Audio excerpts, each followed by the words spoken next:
All right, on the phone, on the phone with me right now. It is February 20th, 2017, and a man whose career I was totally enthralled by because he was one of the great superstars of pro wrestling when he did wrestle, and his name, Nikita Koloff. Welcome back to the After Chat.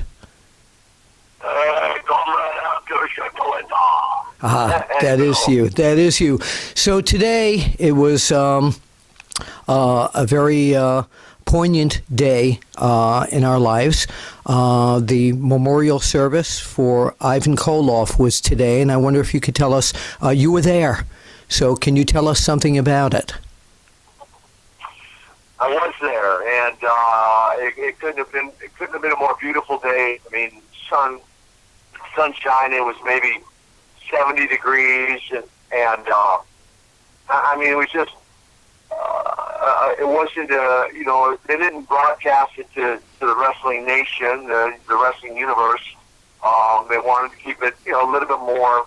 They didn't want a lot of fans and just, showing up. They really just wanted to honor Ivan, and so there were some there, but I mean, for the most part, it was very well done. His daughter and family sang a couple songs. It was beautiful. His wife Renee handled everything incredibly, and we even had one high spot. I kind of laughed after the fact. What was that? There was a woman from his. Well, there was a woman from his church that was there and wanted to come out and support the family, and about halfway through, she had. It was almost like a fainting spell, and literally had to call 911 and just stop the service for a moment. Afterwards, I thought, I was even calling the high spots from heaven, man. Really? More high spotted, No matter what Ivan Koloff did, it was always an event. Exactly, it's exactly right. But it was. She's okay, but it was great, and I had the privilege of speaking. I shared some of my thoughts and a couple stories, and it was great, Bill. Well, can you share some of those thoughts with the people out here who loved Ivan so very much?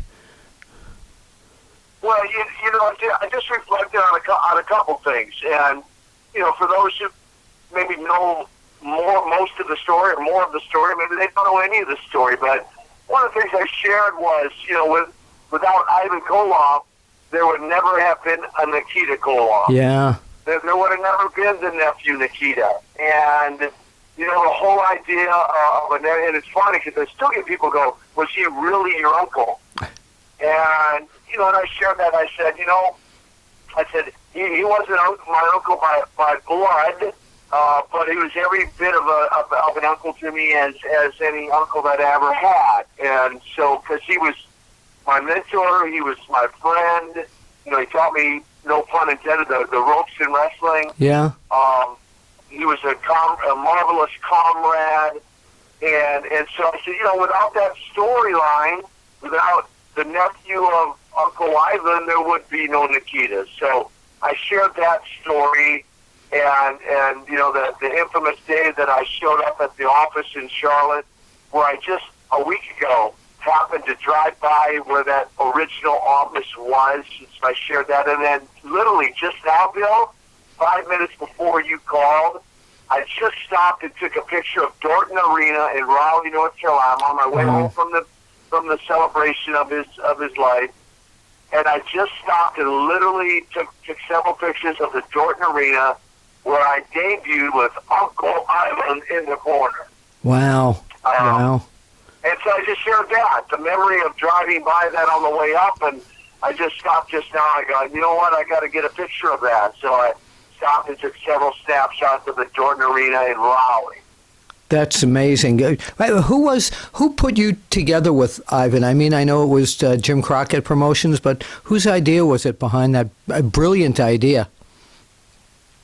Well, the original, really the credit goes to Don Fernodal, who was Ivan's tag team partner at the time, world champion, and Sergeant Slaughter. Wow. And the whole idea, Don and the Sarge, were driving, I don't know if they were going from Charleston, South Carolina to Savannah, Georgia one night after the matches or vice versa, but I remember Don telling me that they stopped and got at a convenience store and got a notebook, and the two of them together brainstormed and came up with the whole idea of a nephew for Ivan, and eventually what would happen is the nephew and Ivan would turn on the turncoat Don Kernodle, and the original plan was Sergeant Slaughter would come to the rescue. You know, Don had partnered up with Sarge in the past as Private Kernodle. I remember. And then we would have had this whole storyline of flag versus flag and world championship tag team belts, and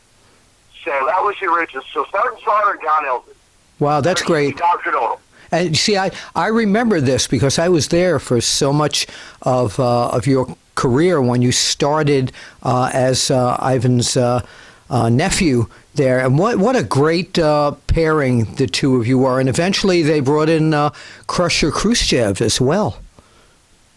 Yeah, Crusher Khrushchev, one of my old friends from high school, actually, over in Siberia. Yeah.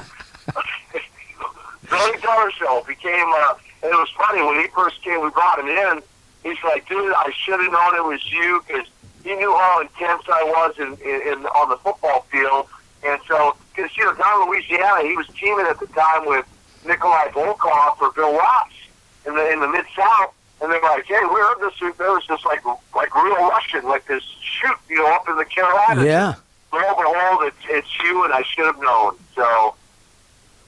So, last question before I let you go here, because, you know, we all loved Uncle Ivan, and I saw him last in November up at Bud Carson's Pro Wrestling World in Allentown, Pennsylvania. If you were sitting down at your desk right now and your computer was in front of you and you were writing a book about the time you spent with Ivan Koloff, what would the title be?